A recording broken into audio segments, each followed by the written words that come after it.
For 2 decades, LaSalle Blanks endeared himself to 13 News Now viewers, much of that time right here on Daybreak.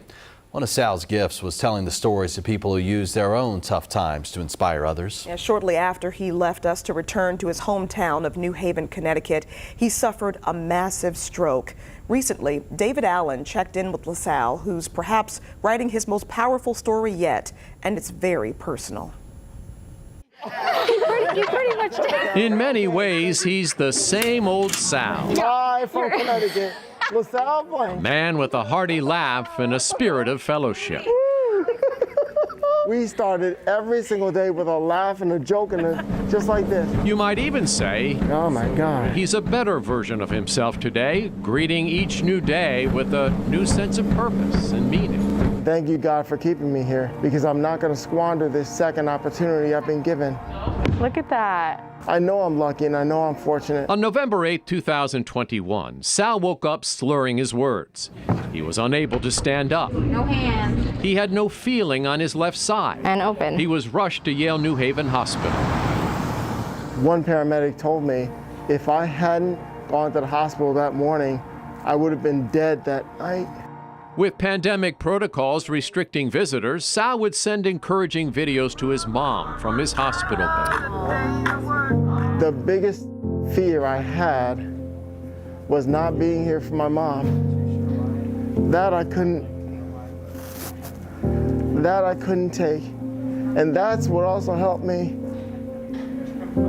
stay alive, because I didn't want my mom to be worried and scared and crying. 3 days a week, Sal straps 5-pound weights around his ankles to work on his strength and balance. What he's accomplished with the help of therapists in the months since his stroke Go, go, go. You got it. You got it. You got it. is nothing short of amazing. Good. I don't focus on what I've lost. I focus on what I've been able to gain and what I've been able to get back. And because of all that, I'm going to spend the rest of my life trying to inspire others. It's so good to see you, Sal. During our visit, Sal reunited with Katie, his occupational therapist. Look at you. You couldn't do that yesterday. Early on, Katie taught him how to get out of bed and to dress himself. Glad you're dressed and well maintained. Sal also reconnected with Stephanie, his speech pathologist. Oh my God! She helped him to learn to speak again and to laugh again.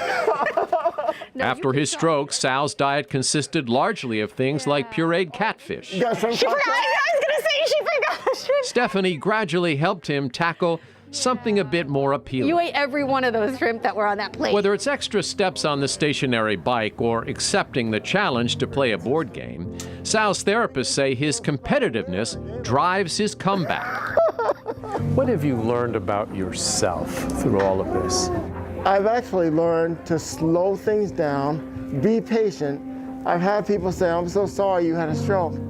And as strange as it sounds, I'm not sorry. The love I've gotten back, a lot from people in Hampton Roads, it's really shown me that there is good in the world. Sal hopes to run again someday, but for now it's walks along the water or in the park, sometimes with his mom at his side.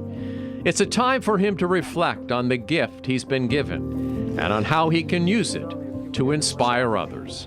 Don't ever give up on yourself. Think possible. You can do it. And that's the message I want to try to spread for the rest of my life.